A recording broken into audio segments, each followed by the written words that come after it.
Olá, a gente está começando o É Prosa na Roda, mais um programa da TV Conte, mais uma realização da Secretaria de Comunicação Social da Conte, e esse programa não poderia estar estreando, começando de maneira melhor, porque eu estou com muito orgulho e muita honra de estar aqui acompanhada de 3 mulheres incríveis que eu vou apresentar para vocês. Na verdade, eu vou falar o nome delas, mas deixar que elas mesmas se apresentem. Estou aqui com a Adriana Tosta Mendes, com a Gina Vieira Ponte de Albuquerque e com a minha anfitriã maravilhosa, Guilhermina Luzia da Rocha, que já foi diretora da Conte, presidenta do Simpro Macaé Região e diretora da FETERJ. Gente, boa tarde. A palavra é toda de vocês. Vocês podem se apresentar, falar o currículo, contar os trabalhos. Fiquem à vontade para falar, dizer quem vocês são e por que as pessoas devem ouvir o que a gente está dizendo aqui hoje. Boa tarde, eu vou pedir licença aqui, né, às nossas queridas convidadas, a você, Tássia, agradecer imensamente esse momento aqui, que é um momento de celebração, de confraternização, mas também de reflexão crítica e com uma perspectiva política realmente de mudanças, né? Que esses ares aí da América Latina, no dia 25 de julho, sempre nos renovem.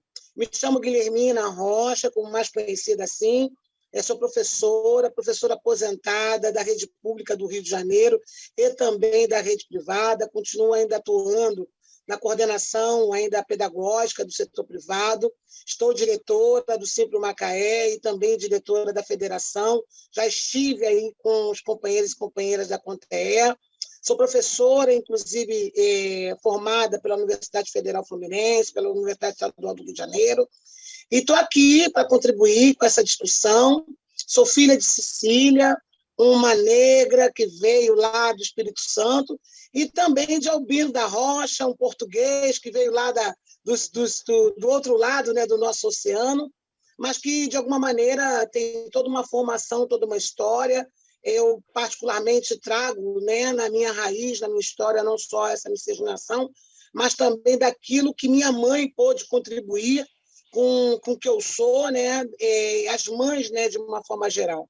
Queria saudar aqui as nossas companheiras e companheiras, não só pelo mês, né, que é o mês do Julho das Pretas, mas entender que a nossa luta, a luta das mulheres negras nesse país, elas vêm se fortalecendo, mas a gente ainda precisa né, fazer com que uma puxe a outra, né, que aqui ninguém vai largar, acho que ninguém pode deixar de fazer esse espaço. Saudar também, né, que ontem seria o aniversário de Marielle Franco, 43 anos, uma jovem. Eu tive a oportunidade de vivenciar 2 momentos da minha história de vida, também a história de vida da Marielle, porque eu trabalhei muito tempo no Rio de Janeiro e tivemos um pré-vestibular da Maré, onde ela também, junto com o Fresco e outras pessoas, e depois eu reencontrei a Marielle na primeira gestão do Conselho Estadual dos Direitos Humanos do Rio de Janeiro, que ela estava representando já o gabinete, né, a Comissão de Direitos Humanos da Alerj, junto com o gabinete do Marcelo Freixo. Quer dizer, então, eu acho que o aniversário ontem, inclusive a inauguração da estátua lá no Rio, eu acho que, mais do que nunca, reforça que não só as questões relacionadas ao que a gente vem sofrendo, vem sendo atingido pelos retrocessos, mas, em especial, que a gente não pode deixar de fazer esse registro de quem matou Marielle, de quem matou Anderson, porque acho que nenhuma pessoa pode mais ser vítima de tanta brutalidade. É óbvio que as companheiras vão estar aqui contribuindo, acho que a gente também não pode deixar de fazer esse registro, que o índice, né, de assassinatos, não só de pessoas negras, mas em destaque, lamentavelmente, das mulheres negras, aumentou significativamente nesse período da pandemia. Então, a gente também não pode deixar de passar que, além desse momento ser um momento oportuno, o que vem acontecendo, e acho que essa roda aqui é uma roda, não só daqueles que estão, né, que já se foram, a nossa ancestralidade, mas de chamar para a gente essa responsabilidade aqui dessa conversa, Tássia. E, assim, é muito oportuno. Eu passo a bola, né, para a companheira Gina, para se apresentar, e depois a companheira Adriana também, para fazer também sua apresentação, sua saudação. A Gina, infelizmente, caiu. Deve estar voltando. Então, vem, Mas eu Adriana. passo a palavra para a Adriana, por favor, Vem, Adriana. Adriana, querida. Ok, ok. Então, meu nome é Adriana Tosta Mendes. Falar um pouco da vida do pessoal e depois eu caio mais para a formação. Sou filha de Norma Tosta, carioca, uma negra carioca, e filha de Jorge Mendes, um negro de Cruz das Almas, no Recôncavo Baiano. Nasci no Rio, mas vim para cá, para Brasília, com 1 ano de idade, né? Eu me sinto pertencente de 3 lugares ao mesmo tempo. Sou professora de geografia, graduada em geografia, e fiz uma especialização, a primeira especialização em História da África e dos afro-brasileiros aqui na UNB, né? Foi a primeira formação. A gente tem a lei aí 10.639, que foi lançada realmente com uma carência, né, muito grande do estudo, né, da África, ou seja, a maior parte dos professores hoje em dia que estão em sala de aula são professores que não tiveram na sua formação ou na sua graduação, né, essa temática, são professores que estão buscando essa formação, né. E sou professora da Secretaria de Educação do Distrito Federal, e no momento eu me encontro trabalhando na oficina pedagógica do Plano Piloto. As oficinas pedagógicas, existem uma oficina pedagógica em cada região administrativa do DF, e aí eu sou do Plano Piloto, e aí nós temos 14 regiões administrativas, cada uma tem uma oficina pedagógica. Mas assim, já estive em sala de aula há muitos anos, né? A gente trabalha com formação, a oficina pedagógica é um trabalho de formação para os professores, não para os alunos, né? Mas a gente forma os professores para chegar lá, o trabalho lá na ponta, né? Com os alunos. E é isso. Assim, minha apresentação é mais ou menos essa. Então, primeiro eu quero agradecer o convite de estar aqui, em meio a mulheres tão especiais, tão inspiradoras, né? Que estão nessa luta por uma educação pública, democrática, emancipadora. Me sinto muito honrada com a oportunidade. Eu sou uma professora recém-aposentada, né? Minha aposentadoria foi publicada em janeiro, atuei por mais de 30 anos na educação básica, sou filha de Dona de Janira, trabalhadora doméstica, e seu Moisés, vendedor ambulante, que me ensinaram o valor da educação desde muito cedo. Os dois são falecidos, né? Eu costumo dizer que eles gastaram toda a existência deles para que os 6 filhos pudessem ter acesso à educação. Em 2014, muito incomodada com essa escola autoritária, bancária, colonial, instrucionista, eu criei o projeto Mulheres Inspiradoras, que é um projeto que tem como compromisso promover o letramento crítico a partir da proposição da leitura de obras escritas por mulheres, estudo da biografia de grandes mulheres e o conhecimento da biografia de mulheres do território. Eu sempre trabalhei nas áreas periféricas, né, do Distrito Federal, em Ceilândia, e o projeto Mulheres Inspiradoras redundou na publicação de um livro onde a gente conta a biografia das mulheres inspiradoras. As histórias foram escritas pelos alunos. O projeto recebeu reconhecimento de 15 prêmios diferentes e hoje ele é uma política pública no Distrito Federal, está presente em mais de 50 escolas. Então, mais de 50 escolas do DF recebem obras de autoras como Cristiane Sobral, Conceição Evaristo, Carolina Maria de Jesus, e a gente tem a oportunidade de fazer uma discussão sobre educação para a equidade étnico-racial e de gênero. Perfeito, que trabalho lindo. A Adriana tinha falado aqui há pouco, olha, o trabalho da Gina é maravilhoso e realmente, que coisa inspiradora. Muito. Nome perfeito para um projeto. Gente, a gente marcou essa nossa conversa, essa nossa prosa. Prosa é uma palavra que a gente adora aqui no meu estado, que é Minas Gerais, né? Um dedinho de prosa. Para falar do Júlio das Pretas, né? Tá se encerrando, mas é importantíssimo que não se encerre, né? Que não fique encarcerado neste mês, que essa luta seja constante, seja perene. E aí eu queria propor que vocês falassem um pouco sobre a importância dessa mobilização E o que vocês têm visto? Assim, a Guilhermina estava falando agora há pouco, né, Gui, que tá crescendo muito esse movimento. Como é que vocês estão avaliando a mobilização nesse ano? Eu acho assim, é muito interessante esse dia, assim, muito importante, né? Porque além de dar visibilidade, teve no caso o primeiro encontro, né? Na República Dominicana e aqui no Brasil em 2014, né? Que a presidente da Dilma, né? Na época da Dilma, que ela lançou o Dia da Teresa de Benguela e das mulheres pretas negras, né? Mas eu acho importantíssimo esse dia porque nós não somos mulheres só no mês de março, né? Embora eu faça aniversário exatamente no Dia Internacional da Mulher, dia 8 de março, e nem somos só negras, né, no mês de novembro, né? Nós somos mulheres negras o ano inteiro, sabemos, né, da nossa posição em relação à nossa pirâmide social aí brasileira, né, que a gente está bem na base, e eu acho importantíssimo esse dia, justamente para levantar essa questão da mulher negra no Brasil hoje, né? Como ela está, como esteve, qual foi o processo histórico, quais as pessoas realmente importantes que a gente não vê no nosso currículo, que a gente não vê na escola, que as pessoas não falam. Quem é Teresa de Benguela, né? Quem é essa mulher, né? A gente não sabe, a gente não estudou. Eu pelo menos, eu não estudei isso na época, né?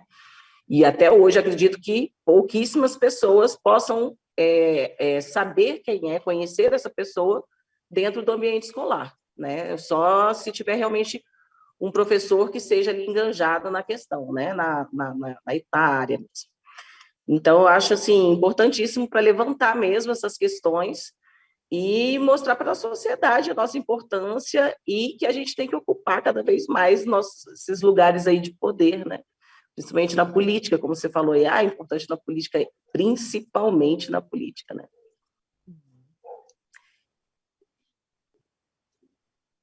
Gina? Eu acho que a Gina pode falar. Gina. Então, eu acho que o Júlio das Pretas ele é um marco muito substantivo na luta do movimento negro e do movimento de mulheres negras, porque é exatamente isso que a Adriana falou, né? Primeiro a gente precisa lembrar que essas datas elas são importantes para a gente dar relevo e visibilidade para as causas. Os grandes protagonistas, né, da civilização desse país, eu costumo dizer que os movimentos sociais colaboraram para que esse país não fosse ainda mais bárbaro do que ele é. Então, Júlio das Pretas, ele tem esse papel de fazer esse resgate histórico. Aqui no Latinidades, por exemplo, a gente está celebrando 50 mulheres negras decisivas nessa luta histórica, né, por direitos, por igualdade, por políticas públicas. Então, é um momento em que a gente retoma com ainda mais força e dá muito mais visibilidade para as nossas agendas, né, para o que a gente precisa para garantir uma sociedade mais equânime. É um momento em que a gente escava a história que foi soterrada pelo racismo estrutural e que colaborou para invisibilizar grandes lideranças negras, mulheres extraordinárias. E é importante a gente falar de mulheres grandiosas como Sueli Carneiro, por exemplo, como Nilma Lino Gomes, né, como Elza Soares, mas também é importante falar daquela mulher negra da periferia, que é mãe solo, que cuida sozinha dos filhos, que trabalha o dia inteiro sem ter a garantia da escola de tempo integral para proteger o seu filho de todas as vulnerabilidades que o Estado impõe para ela. Então, o Júlio das Pretas tem uma dimensão política, pedagógica, cultural, social, porque também né, Adriana e Guilhermina, naquele momento em que a gente encontra. Eu tive no evento da Júlio das Pretas que escrevem, e eu entrei e fiquei arrepiada, porque a gente vai para os espaços de prestígio e faz o teste do pescoço, e você só vê gente branca, né? Se você vai para a Câmara, para o Senado, se você vai para o curso de medicina, você só olha gente branca. Eu acho que foi um dos primeiros eventos em que eu fui, em que eu olhava para um lado, olhava para o outro. Acho que essa... Não sei se ela consegue...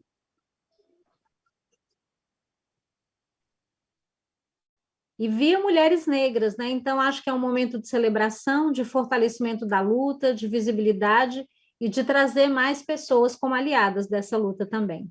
É isso. Guilherme, na hora que você foi falar, deu uma travadinha aqui para mim. Não sei se Travou para mim meninas também. Se você puder repetir e aí continuar também a sua reflexão. Oi, gente. Vocês estão conseguindo me ouvir? Sim, agora sim.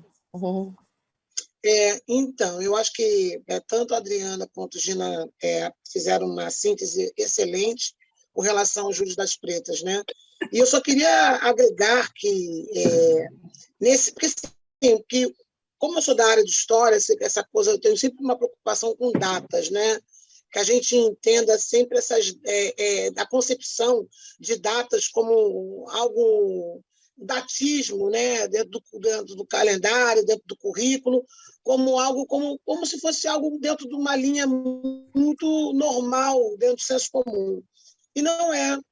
A gente, quando a gente consegue instituir uma data como 25 de julho, né? E olha, detalhe, instituído pela Dilma em 2014. Se a gente fosse fazer um contexto histórico, e a gente sempre está fazendo, de como foi essa questão do nosso processo de colonização, de onde a gente está falando dessa reparação, de onde a gente está vindo, da África até aqui, de toda essa questão europeia, todas essas influências, que aí a gente vai abrir, de fato, esse debate, esse contexto dentro da escola, né? E essa escola que a gente sempre está o tempo todo dizendo, né? Que muitas vezes exclui, a gente está falando da escola que não agrega, a escola que não trata o problema com relação a essa questão do racismo. Quer dizer, então, quando você traz uma data como essa, não é uma data separada, e as pessoas se localizem, porque por mais que hoje a gente tenha uma visão, né? Eu estou falando uma visão que é muitas vezes distorcida, ou tenta se passar uma ideia de que o racismo está superado, ou se consegue hoje ter mais espaço para os negros e para as negras, visto que às vezes a Rede Globo é obrigada a fazer, colocando mais personagens, né, mais artistas, ocupando inclusive as bancadas do horário nacional, do jornal, do JN, mesmo assim não se consegue. Então, quer dizer, quando você agrega e você faz o debate, a gente não está chegando no Júlio das Pretas agora. Essa discussão é uma discussão que a gente já vem fazendo há muitos anos. E traz ainda uma necessidade, não só desse reencontro, mas que é um reencontro, né? Você ter ali um momento onde você faz essa discussão, você faz a reflexão, você comemora, sim, porque uma das melhores coisas que, assim, não... Eu estava lendo essa semana um texto muito interessante falando sobre o samba, né? E aí a menina falou assim, eu só não gosto você fala sempre samba, Guilhermina, porque sempre tem aquele instrumentinho, tal. Aí eu falei assim, você não gosta da gogô? Aí eu identifiquei qual era o instrumento que ela falou, você não gosta da gogô? Eu já entendi. E eu entendi perfeitamente por que ela não gostava da gogô, porque tinha uma questão da religiosidade. Ali era um marco, a questão do agogô, porque assim, eu falei assim, que era um samba, inclusive, do Império Serrano, que é uma escola de samba que fica em Madureira. Eu falei assim, e são essas questões que são parecidas. Então, quer dizer, para nós, não só uma questão da gente se encontrar. E essa é uma data, é um período, porque, assim, como a Adriana falou, não é só o 8 de março e não é só o 20 de novembro. A gente entende que nós somos mulheres um ano inteiro e nós também somos negros, né, e negras um ano inteiro, a vida toda.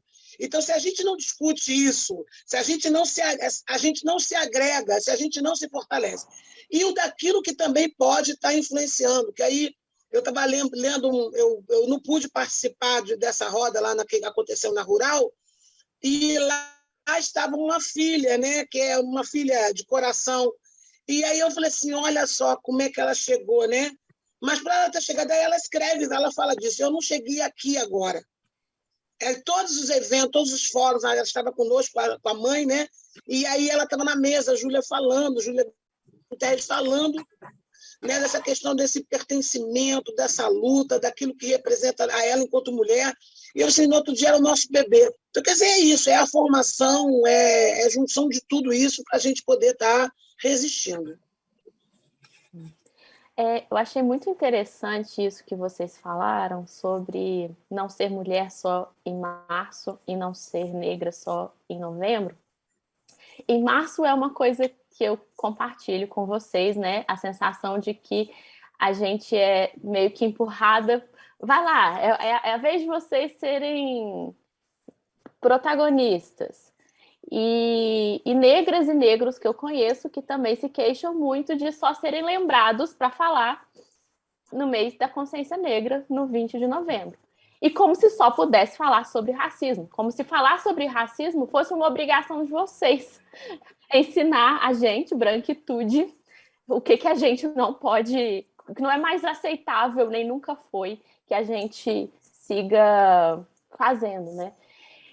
E aí, a CONTE também é uma entidade sindical, uma entidade sindical, classista, né, que tem a luta de classes como central, a luta dos trabalhadores e trabalhadoras. E aí a gente enfrenta também muita questão de uma hierarquização das opressões, assim.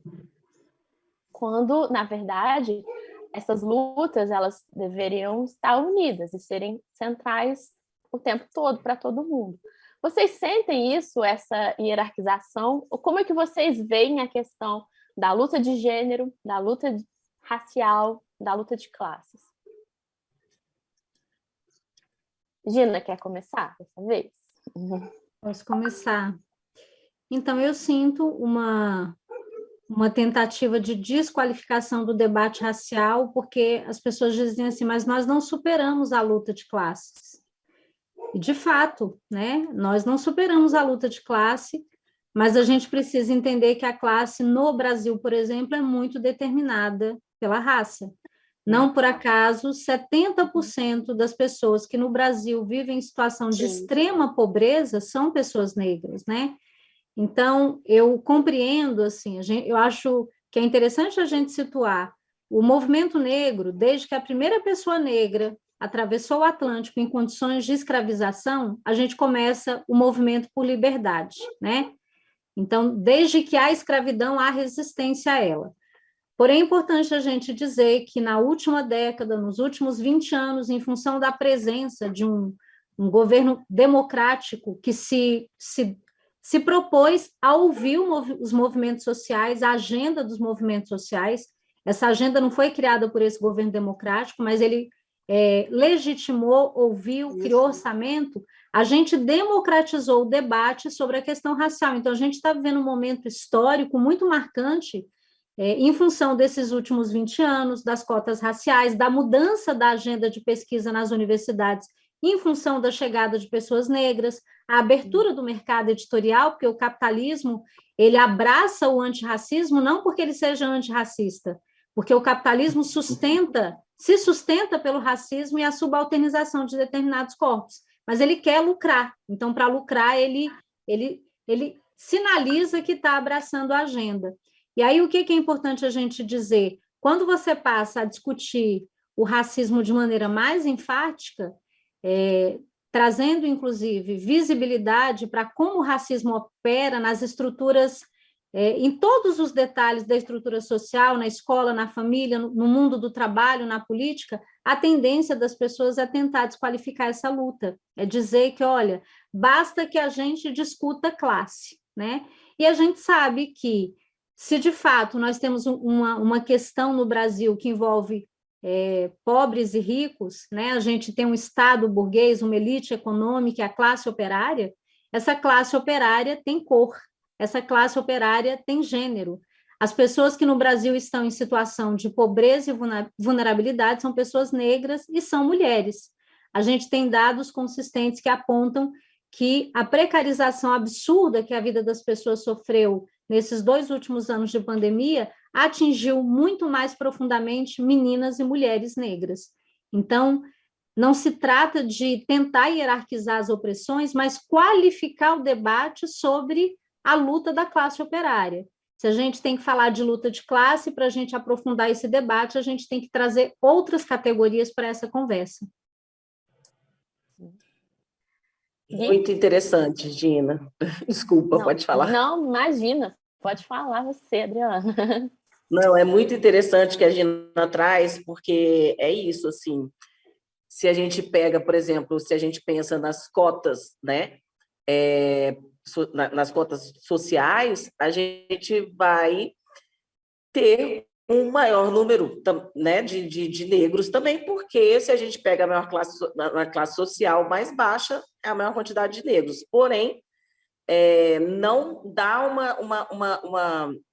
um número, digamos assim, mais visível mesmo. Eu acho que, por exemplo, duas coisas que foram muito importantes, que Gina falou, que de ações que aconteceram, que é uma luta muito antiga, mas que a gente teve acesso, né, nesse governo passado, nesses 20 anos,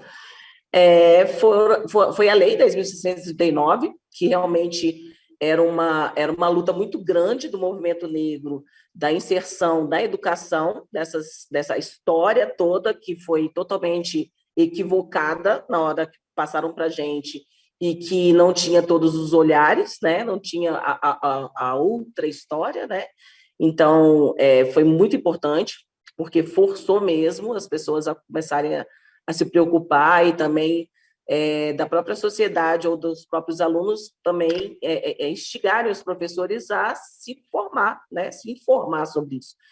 E a outra foram as cotas, né, que realmente, como a Gina falou, se a gente consegue colocar um número maior de negros dentro da universidade, isso vai dar um debate muito maior e também uma cobrança para que os acadêmicos que não são da luta, ou que não estudaram, ou que não pesquisaram, ou que não acham importantes, né, essa visibilidade, eles estarem ali provocando, né, para que essas questões mudem.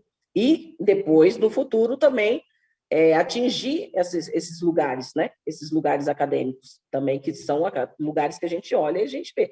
Eu lembro muito bem, assim, da UNB, uns 20 anos atrás, que eu tinha vários amigos africanos, né, que vieram, e eram os negros que existiam na UNB, a maior parte eram de negros africanos, porque a UNB tinha um convênio com alguns países africanos, Moçambique, Angola e tal. E tinha um grupo pequeno até tinha um grupo do Negrecer, né, que eu lembro bem, e que era um grupo pequeno de negros brasileiros, né? E que hoje em dia a gente vai e a gente vê uma mudança. E isso foi totalmente cotas, assim, não tem outra explicativa, assim, sabe? Então, a questão racial, ela tem que ser levada em conta, assim como as outras minorias também têm que ser levadas em conta. Não é que tem que ser separado e a luta tem que ser separada, não é isso. Que nem eu falo para vários amigos meus, eu vou para a rua, no movimento negro, eu vou para a rua, na Marcha das Mulheres Negras, eu vou para a rua, da Parada Gay, eu vou para a rua, quando os indígenas estão aqui. Então, tipo assim, a gente abraça, eu abraço tudo. Mas eu acho que tem determinadas coisas que a gente tem que especificar mesmo, assim, sabe? Tem lutas que tem que ser diferentes mesmo, assim, sabe? Embora todo mundo esteja junto, os brancos têm que estar junto na nossa luta também, todo mundo, mas se não tivessem as cotas raciais, só sociais, por exemplo, eu acho que não teria mudado tanto, entendeu? Guilhermina? Eu acho que a pergunta é tão interessante, porque, assim, tanto Gina quanto a Adriana, elas fazem uma análise que eu acho que é pertinente. Primeiro, localizar, que, assim, a gente, o tempo todo que a gente traz essa discussão, e parece até que há um conflito nesse debate, e não é. Primeiro, é entender que a gente está falando dentro de um contexto que é de um país aparentemente democrático, estou falando aparentemente democrático, entre aspas, das questões que nós estamos vivendo dentro dessa conjuntura. São retrocessos e retrocessos. A gente teve recentemente um debate aqui na Universidade Estadual do Rio de Janeiro, uma possibilidade, inclusive, de uma PL, de um projeto de lei para acabar... Primeiro era acabar com a universidade pública, era privatizar a UERJ. O outro era de trabalhar com a possibilidade do fim das cotas. Quer dizer, isso são questões que nos parece que é como se a gente tivesse... A gente conseguiu 10 passos, como se a gente estivesse voltando esses 10 passos.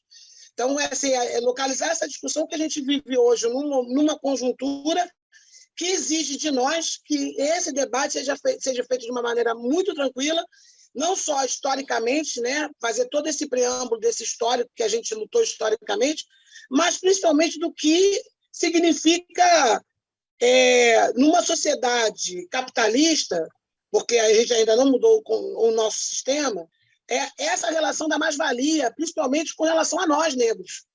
Nós estamos falando da educação aqui, todas aqui são educadoras, a Tássia também é uma educadora da comunicação, então acho que assim, localizar isso. Quer dizer, eu tive a oportunidade de trabalhar tanto no serviço público quanto no setor privado. Então, a presença, né, dessa discussão racial, conseguir fazê-la nos dois campos. E não é algo que a gente deva secundarizar. Primeiro, que é entender que esse debate era necessário. A Adriana recuperou aí a Lei 10.619, ela fez 19 anos esse ano. Ela ganhou sua maioridade no ano passado. E o que a gente conseguiu avançar dentro de uma perspectiva realmente, não só dessa reparação, mas de fazer com que essa discussão, de fato, acontecesse dentro da escola. Quer dizer, porque se a gente quer repensar esses conceitos relacionados a essa questão da raça, os conceitos relacionados à questão de gênero, e principalmente numa reparação, numa relação de equidade, isso passa pela educação, isso passa pela formação. E a Lei 10.619, que a gente, de alguma maneira, bate aqui no peito para dizer se essa foi uma luta do movimento negro, né? A gente sabe que, e eu vou trazer um pouco da experiência da qual eu vivenciei, porque eu fiz um estudo aqui, né, no nosso estado, da aplicação dessa lei, conforme ela é estabelecida dentro do LDB, nos conselhos municipais de educação e dentro das matrizes curriculares. Lamentavelmente, a gente pode dizer que nesses 19 anos não são todos os estados que aplicaram, não são todos os municípios que aplicaram, e esse é um dos grandes desafios. Fazer com que esta discussão não seja uma discussão secundária, porque não é só um problema de desqualificação dentro do conceito, mas é um problema relacionado ao como a gente fazer uma lei para valer, porque assim, vamos ter vários, como a gente está falando agora do Júlio das Pretas, como a gente está falando da 10.639, como a gente vai falar das pautas reivindicatórias do movimento negro, nós vamos estar sempre nos deparando com aquilo que, não só das dificuldades, né, dos muros, né, mas principalmente daquilo que a gente precisa fazer com que se torne algo concreto. E quando a gente está falando dessa coisa da transversalidade, inclusive do papel, né, me recordo, pessoal, que a gente fez várias, que vocês aí em Brasília também devem ter feito, a Tássia deve ter participado de várias discussões no estado dela. Me recordo que, na época, quando a gente debatia, era uma efervescência, porque para se constituir essa lei, a gente, depois que foi para a realidade, que era o campo real, que era a escola, a gente sempre ouvia, né, na sala dos professores, olha, mas essa lei aí, Guilhermina, essa lei é da tua área, porque você é de história. Ou era da área do pessoal de arte, ou era da área do pessoal de literatura, no máximo. E era essas restrições. Então, quer dizer, não é algo tão que a gente possa fazer, mas naquilo que poderia ser a efervescência do processo. E acho que sim, e tem um outro ponto que não só, e aí depois veio a 11.645, e que a gente tem como desafio, acho que assim, a Gina traz eu já tive a oportunidade de ver o trabalho da Gina e amo, essa coisa da memória, da territorialidade, e quando eu tive a oportunidade aqui de fazer a alfabetização nos quilombolas, e eu me lembro que eu comecei a escrever, né, um pouco da história delas, né, porque eram delas que eu me sentia muito próximo, deles também, que o nosso Preto Velho também sempre tem muito a contribuir com as nossas histórias, né?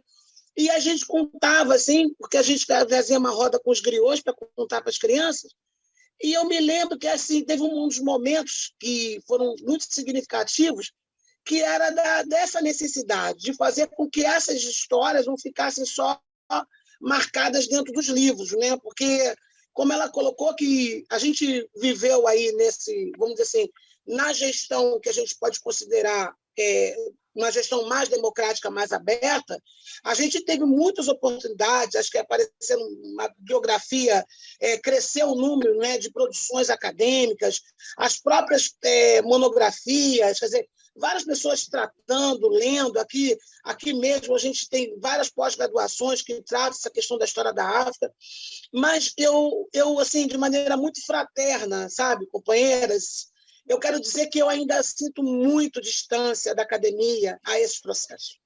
Eu falo assim de uma maneira, muitas vezes, de coração muito apertado, porque eu sei que meus queridos, minhas queridas vão estar me ouvindo depois e vão falar que essa é uma das questões que eu sempre falo. Todo momento que eu estou dentro da universidade, eu digo qual o momento que nós vamos quebrar esse muro e fazer com que esse muro, de fato, se torne um muro de acesso. Porque, assim, quando a gente quer falar daqueles que, de alguma forma, são impactados ou que são das minorias, a gente vai falar, sim, vamos falar das mulheres, vamos falar dos jovens, vamos falar daqueles que vivem na periferia e vamos falar daqueles que, de alguma maneira, têm muito a contribuir também com a universidade. Então, acho que quando a gente cria distinções, fragmenta esse debate, a gente não consegue contextualizá-lo.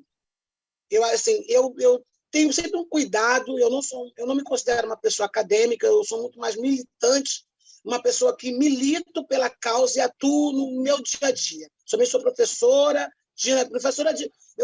com a minha história dentro da educação, eu fui alfabetizadora há muitos anos. Me formei em história, mas a minha praia, que eu gosto muito, são a alfabetização, a leitura, né, de mundo, que aí é meu querido Paulo Freire, mas eu acho que a gente precisa, de fato, também mudar essa roda, porque acho que a gente vive muito nessa... Primeiro que eu acho que a gente não podemos permitir que esse debate seja fragmentado, porque essa ideia de a gente vai discutir o problema relacionado à raça e classe, depois nós vamos discutir a questão do curricular estrutural antirracista, depois nós vamos discutir... Eu acho que não, acho que a gente precisa estar fazendo esse debate de maneira muito franca, muito fraterna, mas contextualizando isso dentro de uma visão única, que é superar o racismo. Porque se a gente fragmenta, a gente fica muito mais enfraquecido.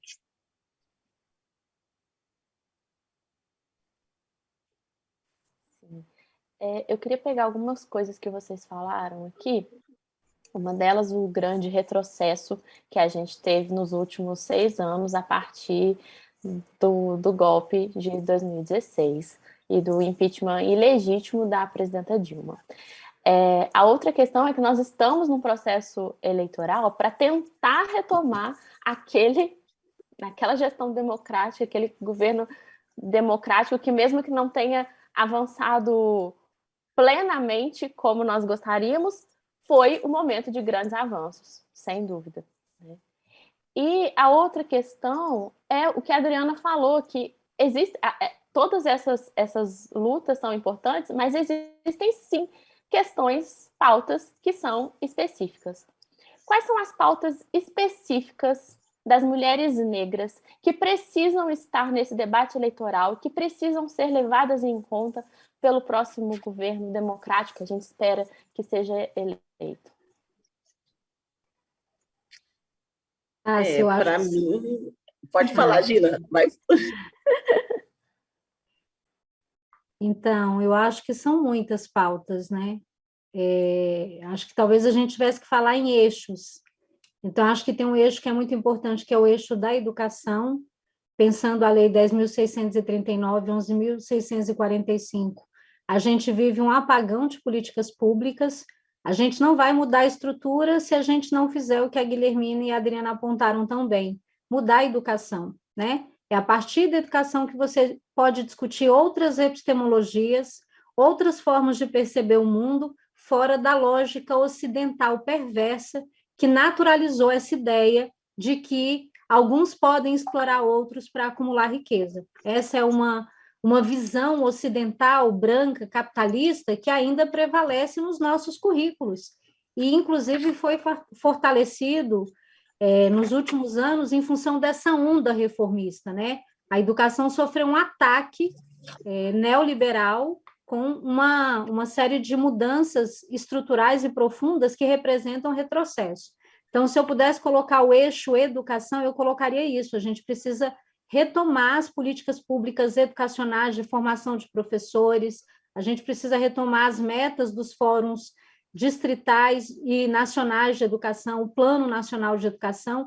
Essa é uma agenda prioritária para as mulheres negras, porque as mulheres negras precisam de uma escola pública forte, a escola que os seus filhos frequentam, né?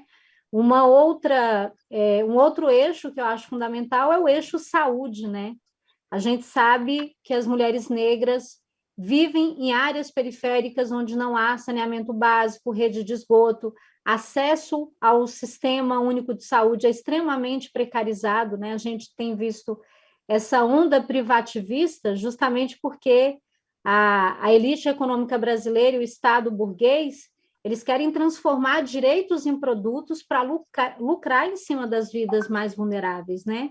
E eu acho que um terceiro eixo importante é renda e trabalho, né? A gente precisa falar de garantias de direitos sociais e direitos trabalhistas, porque o grupo que historicamente ocupa os postos em que esses direitos não são garantidos, para a gente ilustrar, é absurdo dizer que só em 2014 começou a se discutir a PEC das domésticas. Isso é um indicador, né? A gente precisou chegar a 2014 para dizer que mulheres que atuam como trabalhadoras domésticas têm que ser reconhecidas em seus direitos ao FGTS, à carteira assinada, ao INSS, a um limite de horas de trabalho semanais. Então, são vários eixos, né, para a gente falar em relação à política pública, porque esse retrocesso gigantesco que a gente viveu, corte no orçamento da educação, corte no orçamento das políticas públicas para os mais vulneráveis, visando saúde e saneamento básico, quem agora, né, for protagonizar a política vai precisar prestar atenção, porque todas as agendas, todos os eixos atravessam a vida de mulheres negras, como elas estão na base da pirâmide social, né? Quando você fala de perda de renda, de emprego, de morte, de adoecimento psíquico, você está falando de quem? Os índices, os piores índices são sempre das mulheres negras, né? É isso mesmo, Gina. Essa questão da empregada doméstica, é isso mesmo, né? A gente vê que saíram dados agora há pouco tempo, falando a percentual, né, das mulheres domésticas, as empregadas domésticas que trabalham, a porcentagem de negras é muito maior, né, do que das pessoas brancas, né? E se a gente for ver, a verdade é o quê? É que as mulheres negras, elas deixam seus filhos em casa, não podem cuidar dos seus filhos, e elas saem para trabalhar e para cuidar dos filhos das pessoas brancas, né? Essa é a realidade brasileira ainda, né? Se a gente for ver, por exemplo, voltar atrás um pouco dessa questão da luta da mulher negra em relação à mulher branca, enquanto as mulheres brancas estavam lá lutando por voto, imagina, as negras nem sonhavam por voto, elas estavam lutando para poder criar seus filhos, né? Porque os filhos eram retirados dela. E a gente vê isso que aconteceu na época, né, da escravização, a gente vê hoje em dia dessa mesma forma com as pessoas que trabalham em casas, né, no trabalho doméstico. Que deixam, né, seus filhos para criar os filhos dos outros. E a gente vê a questão de que a mulher, até hoje, a mulher negra, ela é a base mesmo da pirâmide, né, a gente tem que tentar mudar isso, e eu acho que para mudar, uma das coisas é escutar a voz, né, delas, escutar as vozes. É necessário a gente refazer as perguntas, né? E para a gente refazer essas perguntas para a sociedade, a gente tem que estar lá no espaço de poder, né? Na academia, na política, né? Assim, para fazer montar as leis, tentar mudar algumas coisas, a gente tem que ter a representação dentro da política também, né? A Gina estava contando aí antes, né? Dessa questão aí em relação a ela. Imagina, queria eu que você pudesse entrar numa dessa, entendeu? E representar a gente lá dentro. Nossa, ia ser perfeito. mas a gente precisa mais dessa representatividade, sabe, em vários espaços, né, eu sempre falo para as pessoas, gente, observa as escolas, observem a quantidade de mulheres e a quantidade de homens que tem dentro de uma escola. Não vou falar nem das mulheres negras, porque a gente sabe que é uma carência absurda. A gente vê realmente, mesmo aqui no DF, a gente vê uma quantidade de brancos muito maior, né, dentro das escolas como professor. Mas se a gente vê direção de escola, geralmente é diretor, não é diretora. São as professoras, e aí se tiver 2 homens como professor, geralmente um deles vai para a direção. Então, é muito visível, assim, em todos os espaços, né? E a gente tem que ocupar. Só assim a gente vai ter voz e vai poder falar as nossas carências, o que a gente quer que mude, quais as políticas públicas que têm que ser feitas, né, para que essas coisas melhorem. Enfim, é muito importante ter essa representatividade, né?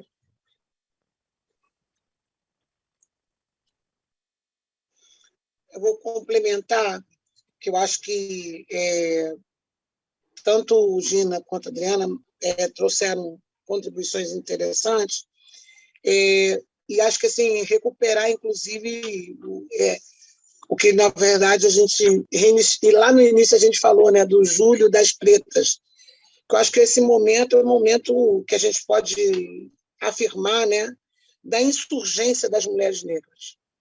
Eu acho que a gente passa a ter um protagonismo, e esse protagonismo, né, não só daquela que fala, quem fala por nós, mas, em especial, da necessidade de se ocupar alguns espaços.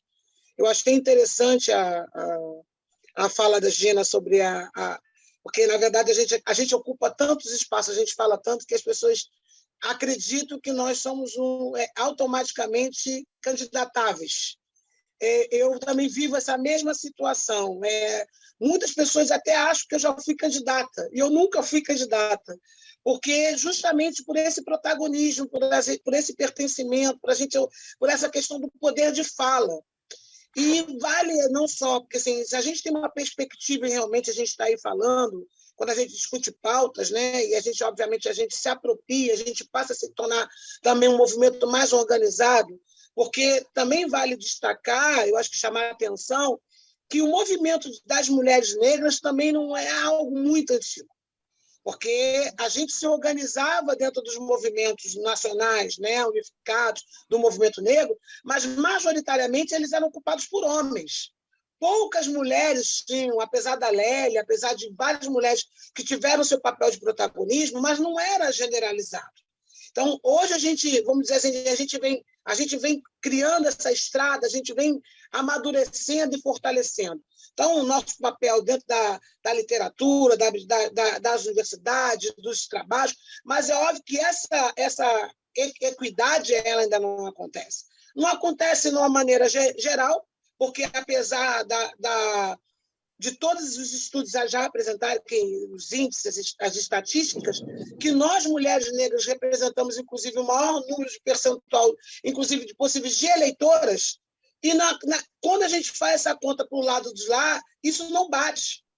E uma outra coisa que também acho que é significativa, é o fato de na pesquisa dentro da Câmara, então, na Câmara Federal, as mulheres que são negras não se identificarem como negras. E isso também é um problema relacionado à questão do pertencimento. Se essas mulheres que são negras não se reconhecem como negras, como é que ela vai poder tratar as nossas pautas? Acho que é uma questão que a gente deve chamar a atenção. A outra coisa que é óbvio que, dentro dessa luta nossa, e é óbvio que eu, como educadora, eu continuo nessa batalha de entender que a construção de uma educação realmente antirracista, antifascista, e que tenha realmente um currículo democrático, popular, que não só que agregue, né, que traga e não exclua, que tenha essa sensibilidade, que respeite a diversidade, que respeite o diferente. Eu acho que passa, assim, não só na recuperação dessa questão histórica, da questão da nossa afrodescendência, no tema da igualdade racial, mas acho que é necessário que a gente tenha também esse essa visão desse retrato da desigualdade. Eu acho que não nos basta construir uma pauta, porque também pautas, temas, acabam também, de alguma forma, é óbvio que se a gente fosse discutir aqui, Gina elencou 3 pontos muito importantes. A questão da saúde, a questão da educação e o próprio eixo social, eles são importantíssimos. Inclusive, são encadeados, não estão nem separados, né? Estão encadeados. Mas a ausência das políticas públicas sociais, de uma forma generalizada, elas, obviamente, batem nesse grande problema que a gente está vivendo hoje atual, mas que a gente vive há muito tempo. Por isso que acho que é importante também a gente localizar que, assim, eu trato as eleições, para mim, é algo muito pragmático. É muito pragmático. Então, imaginar que obviamente, a gente defende que se tenha uma mudança de projeto para o nosso país, primeiro, essa mudança, obviamente, ela é óbvio, de ter um candidato ou uma candidata que tenha um programa, de fato, um programa socialista, um programa realmente que tenha os princípios ancorados no combate a todas essas desigualdades, em especial que realmente acredite que a educação, a saúde, os direitos ao trabalho, a renda social, sejam direito a todos e todas e todos. Porque também não nos basta imaginar que eu também só quero discutir a minha pauta. Eu acho que se a gente, de fato, defende uma sociedade de fato mais justa para todos e todas e todos, a gente, de fato, tem que ter um programa realmente convergente com essa pauta. A outra questão que para a gente é caro e histórico é essa questão da ocupação dos espaços. Eu acho que muitas vezes a gente abre mão, até por conta da vida, de opções e tal, mas eu acho que a gente precisa ter mais representatividade de mulheres negras dentro da Câmara, dentro dos governos, dentro das prefeituras, dos estados. A gente precisa ter a representatividade não só das mulheres negras, mas daqueles e daquelas que, de alguma maneira, têm um compromisso com essa discussão. E tem um compromisso também com essa superação dessa desigualdade. Porque não adianta também a gente só pensar nessa defesa, mas que tenha um compromisso com isso, que não só seja eleito com esse argumento, porque chega lá na frente, há uma dificuldade e acaba abandonando essa intervenção. Eu acho que é isso, eu acho que a gente é um desafio para nós, eu acho que é um grande desafio, a gente vive isso. E tem uma questão que Gina tocou, que é o Plano Nacional de Educação. A gente tem aí as metas, né, desse plano. A CONTE teve um papel preponderante nesse debate, acabou aí participando agora recentemente aí do CONAP. Quer dizer, eu acho que recuperar esses fóruns, os fóruns nacionais de educação, recuperar as instâncias de debate, para que a gente possa, de fato, ter uma intervenção mais direta. Porque não tem como negar que o governo popular democrático que o Lula constituiu, a gente conseguiu trazer algumas instâncias que são instâncias mais democráticas que possibilitavam também esse debate, que eram os conselhos e as conferências, não só de educação, de saúde, as conferências antirracistas. Quer dizer, eu acho que recuperar essas instâncias para que a gente possa ter os fóruns significativos para essa discussão.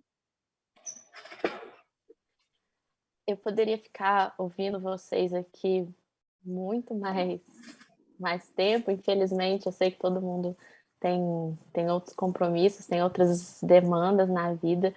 Eu espero muito que né, as pessoas, né, eu digo especificamente para a branquitude, né, que eu estou aqui representando. Leiam Mulheres Negras, escutem Mulheres Negras, leiam, conheçam a obra, o pensamento da Lélia Gonzalez, escutem o podcast demolidor da Sueli Carneiro, a entrevista que ela deu para o Mano Brown, que, assim, maravilhosa, né? Aquilo tem que ser ouvido por todo mundo, tem que ser ouvido pelas pessoas brancas, sabe? A gente tem que entender que o que ela fala ali é muito real, que o fato de eu ser branca já faz com que o racismo me beneficie de alguma forma, né? Eu já saí na frente de vocês de alguma forma por causa da cor da minha pele. E isso tem que ser combatido por mim, pelas pessoas que têm a pele da cor da minha. Essa tem que ser uma luta nossa também. E a gente tem que assumir essa responsabilidade, né? O racismo é uma invenção nossa, a escravidão é um crime cometido por nós, pessoas brancas. E a gente tem o dever de assumir essa luta como nossa. E aí eu queria que vocês também deixassem os recados de vocês, os recados finais aqui, a mensagem final para as pessoas que estiverem nos assistindo, que estiverem nos ouvindo. Vou deixar a Guilhermina por último como representante da CONTE, da luta dos trabalhadores e trabalhadoras em educação do setor privado, para ela fazer esse fechamento da nossa conversa, mas passo a palavra para a Adriana e depois para a Gina para essas reflexões finais. Beleza. Assim, um recado, um recado, assim, específico, mas que é de uma importância muito grande. Os adolescentes de agora, eu tenho um filho de 16 anos, eu vejo uma mudança já muito grande na cabeça deles. Pais, mães, brancas, pretas, índias, comprem bonecas e bonecos negros, leem histórias maravilhosas, que nós temos princesas negras, nós temos outras histórias, nós temos uma riqueza indígena maravilhosa. Nosso país, enfim, a gente tem muita coisa aí que não está sendo utilizada e que, desde criança, se for colocado, se for tentar colocar essa equidade desde criança, eu acho que a gente pode ter um futuro bem melhor. Né? Então, é sempre debater. Tem pessoas que falam que mas a criança ali não vai entender o que é o racismo, não vai entender... Vai entender, sim, tem formas, tem jeito, dá para mudar a forma de falar e dá para se utilizar de literatura infantil, e é isso, tentar mudar aí para que esse nosso futuro seja um pouquinho mais igual, né, para todos, tá bom? Perfeito. Gina? Nossa, eu acho que é impossível, nesse momento histórico que a gente está vivendo, ainda no Julho das Pretas, né? Lembrar que a gente está num ano eleitoral. E a gente está num momento histórico em que está em disputa um projeto de sociedade no Brasil que não é um projeto de sociedade que a gente tem que escolher entre direita e esquerda. A gente precisa escolher entre civilidade e barbárie. Nós chegamos a um nível de exaustão, né, de esgotamento, em relação a como esse país está sendo administrado nos últimos anos. É inaceitável o que a gente tem visto em nível de violação de direitos humanos, em nível de destruição de políticas públicas, de sequestro dos recursos públicos, né? Há um apagão na gestão da educação brasileira. Então, como a gente está aqui nesse debate, dentro do contexto de uma entidade sindical que atua em defesa da escola pública, eu queria deixar um recado muito importante para as pessoas. Se a gente quiser mudar o caminho do nosso país, a gente precisa fazer isso nas urnas em outubro. A gente está num momento decisivo, eu tenho 50 anos de idade, né? Estudei nas escolas no período da ditadura militar, e eu não me recordo de um período tão devastador na história desse país. Ou a gente muda o cenário político brasileiro nas eleições em outubro, e aí, como eu estou falando de Brasília também, né? Inclusive, a gente tem que mudar o cenário político em Brasília, ou nada mais vai mudar. A gente não vai conseguir propor uma educação pública, democrática, laica, socialmente referenciada. A gente não vai conseguir resgatar a política de formação de docentes. A gente não vai conseguir resgatar a implementação da 10.639, que está estagnada. Então, gente, em outubro, por favor, votem com consciência, discutam nas escolas sobre essas questões, porque eu preciso dizer, estamos diante de um projeto de governo fascista que precisa ser derrubado por todos nós, de direita e de esquerda. Perfeito, Gina. Guilhermina, a palavra é sua. Não, primeiramente, assim, quero dizer que foi mais do que uma honra poder estar aqui nessa roda de conversa, de ouvir você, Gina, de ouvir você, Adriana. E acho que a gente precisa fazer isso mais, entendeu? A gente precisa estar fazendo isso mais. Quero já trazer aqui o recado para a direção da CONTE-E, que eu acho que, para que a gente possa estar possibilitando, de fato, essas mudanças estruturais, porque o racismo é estruturante, a gente precisa mudar isso, a gente precisa fazer com que essa espiral não seja de cima para baixo, mas a gente comece de baixo para cima. E aí são nas bases, realmente, dos sindicatos, são nas bases das escolas. É no chão da escola que a gente vai conseguir, de alguma maneira, poder possibilitar que essas discussões, de fato, aconteçam. E, óbvio, que ter a oportunidade de ouvi-las, né, traz uma preocupação que ela é pertinente com relação ao caráter da formação. A gente precisa, mais do que nunca, fazer porque a gente não entenda essa visão curricular de uma maneira segregada. Acho que o primeiro recado é esse. A gente entender que qualquer discussão de curricular, ela seja feita, de fato, a quatro mãos, né? E para entender essa participação, a maior participação, mas que ela, de alguma maneira, ela tenha uma preocupação, de fato, com as mudanças estruturantes. A outra é esse incentivo que a Adriana colocou, e eu acho que é por isso a gente está o tempo todo, né, trazendo aqui, né, que eu tenho um pequeno de 8 anos, e que a gente está o tempo todo discutindo essa coisa do pertencimento. Quer dizer, então, a gente falar para os pais da importância, assim, né, do valor do seu cabelo, da sua importância da sua raça, da sua importância enquanto indivíduo e transformação, quer dizer, do valor da literatura. Eu acho que a gente precisa estar o tempo todo, de alguma maneira, trazendo isso como uma maneira, inclusive, de não perder, como diz nosso querido Paulo Freire, o nosso esperançar.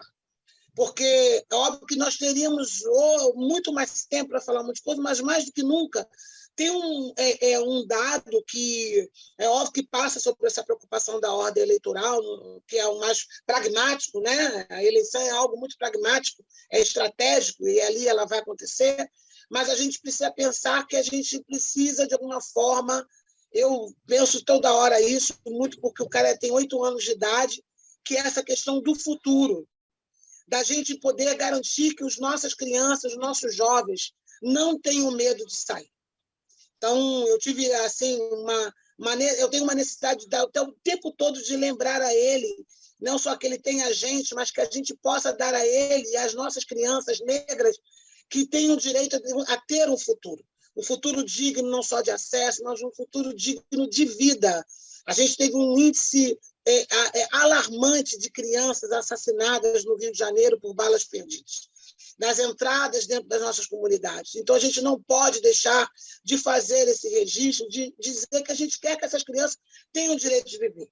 Que esses jovens, que os nossos jovens negros de periferia possam ser respeitados, que eles não sejam somente tratados como bandidos, que eles possam estar andando na rua e, diferentemente daqueles que pensam, né, que tipo, se vai estar um branco e um negro caminhando, quando a polícia para eles, aborda eles, não só ser numa situação que é de pegá-los na rua, o jovem negro ser, de alguma forma, além de ser interrogado, ameaçado, a gente viveu o tempo todo com essa situação do medo. Eu acho que a gente precisa, a nossa confederação, os movimentos sociais, precisam não, obviamente, perder a esperança, mas mais do que nunca, a gente precisa garantir que qualquer projeto político, obviamente, que a gente vive hoje, uma necessidade de se fazer valer, né, enquanto cidadã, é de se ter um futuro